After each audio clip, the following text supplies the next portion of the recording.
Hey guys, welcome to Bastion Time. I am your host Bastion. This is Nintendo News.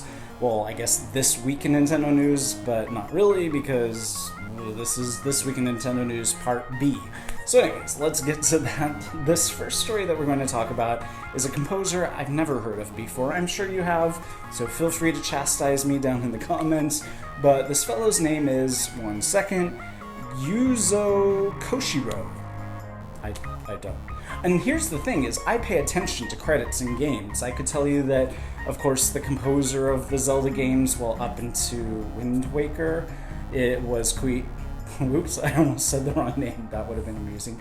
Is Koji Kondo. I can tell you that the composer of the Secret of Mana and its sequel is, gosh, now that I'm trying to prove that I know composers' names, they're like all going out of my brain. It'll come to me in a second, and I'll be in the middle of a different story, and then I'll just shout it out because it will have suddenly occurred to me. But anyways, the point is I know composers. I pay attention to composers because I compose music. I'm really interested in it, and so I don't know who this guy is, but maybe he's composed for really famous games, probably games I haven't played. But the point is, he has some very controversial things to say about the Switch, which the number one thing is, Hiroki Kikuta. That's the guy who composed The Secret of Mana and its sequel music. Anyways, amazing composer, one of my absolute favorites. Anyways, this other guy, says he doesn't understand why the Switch exists.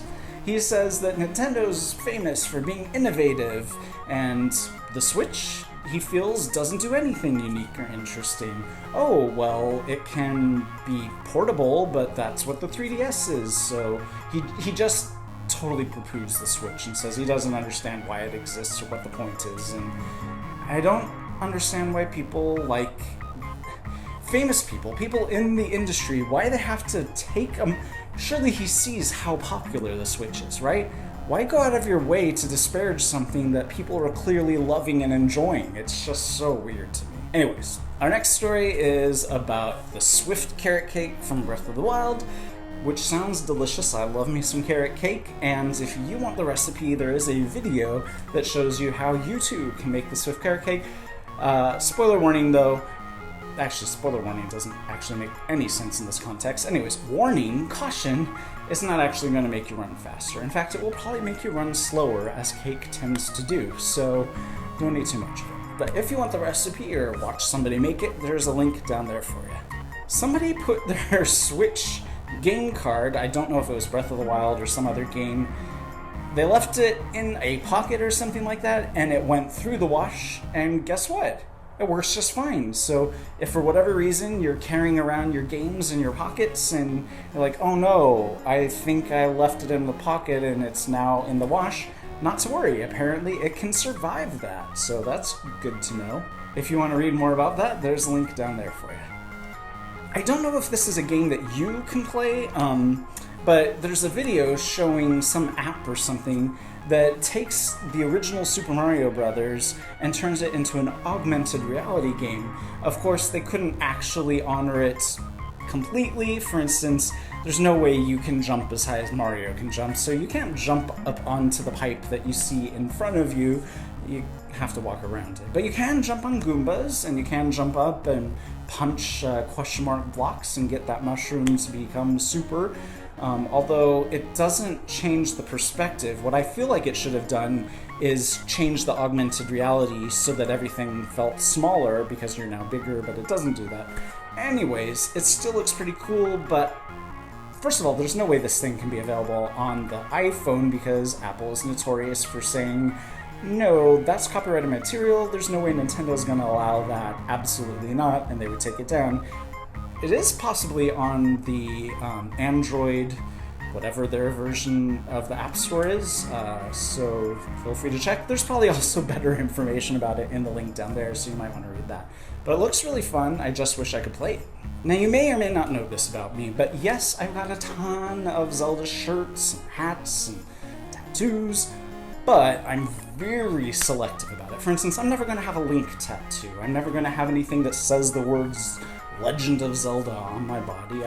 It has to be a little more geeky than that. Like, if you can recognize what a Goron tattoo is, and associate it with Zelda, then we can be friends. If you look at this and you don't know what it is, that's fine too, but I'm not gonna have just a Triforce or whatever, because anybody who doesn't know anything about Zelda knows what a Triforce is, and I don't know. Anyways, I'm babbling now, trying to make myself sound super cool, which I'm not, but what I'm trying to say is I'm very selective about fan shirts. These are things like not officially licensed by Nintendo, and this thing passes my test. This is a shirt that is very clever. It's a Guardian security shirt, and it looks like it's some sort of official company that installs one of those things that...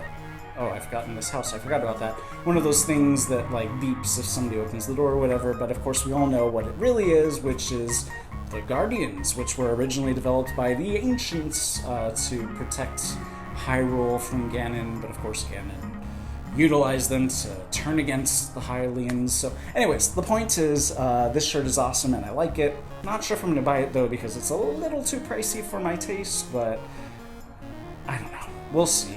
I'm going to keep checking that link and see if it comes down in price at all. If you want to check it out, there's a link down there for you. We learned a very interesting piece of trivia about Breath of the Wild from the developers, which is, of course, you know that there are like, what, 900 KOROKS, or as I recently learned by watching E3 coverage, properly pronounced KOROKS, which just sounds wrong to me, but anyways, there are 900 of these things, and originally they were not, in fact, KOROKS. They were stone objects, specifically Master Sword pedestals, specifically the one from Skyward Sword. What? Why? I think that was just a placeholder idea. It wasn't ever meant to make it into the game, but you can see a very interesting image from that early demo where, sure enough, the Skyward Sword Master Sword pedestal thing is there instead of a KOROK. I like the fact that they brought the KOROKS back. I love me some KOROKS. And Kokiri, and every other iteration. Oh, oh gosh, I forgot what the ones from Skyward Sword are called. Kikiwi or something like that? Anyways, now we know. Originally, instead of KOROKS, there were going to be Master Sword pedestals. In the previous video, I think I talked about making Swift Carrot Cake, or was that this video? I don't know. I'm recording both videos in one fell swoop. But the point is, now we can also make something that sounds equally delicious, which is GORON spice skewers.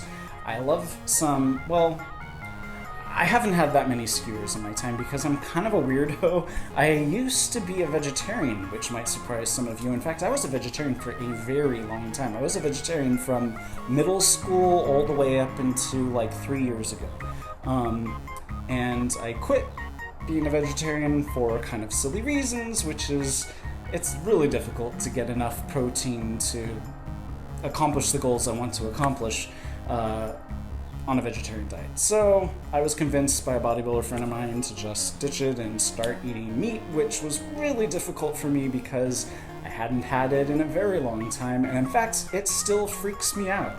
The only meat that I can comfortably eat is well done, let's just say it dry, chicken and beef jerky and like a pepperoni stick. Basically, as far removed from it having actually been an animal, the better. So it has to be really well done, really dry. Then I'm okay with it. I was just camping this last weekend, which is why I didn't have any videos last weekend. Whoops. I meant to record them there at the camping thing, but it was at the beach, and I forgot my lapel microphone, so the ocean was very loud, so it just wasn't going to happen. But anyways, I digress. The point is, I had a chicken, it was even chicken, a chicken sausage cooked over the campfire, and it freaked me out. So I'm a pansy when it comes to eating meat, basically, is what I'm trying to say. So when I read this thing, I was like, oh, I like skewers. Oh wait, what is the meat? Never mind, I'm swapping that meat out for chicken, and I'm gonna cook it really well done. But GORON spice, chicken spice skewers sound amazing. So I think I'm gonna try this recipe and let you guys know how it goes for me. If you wanna look at somebody making this or the recipe, there's a link down there for you. That is it for this episode of This Week in Nintendo News Part B. See you guys next week for more news. Bye guys.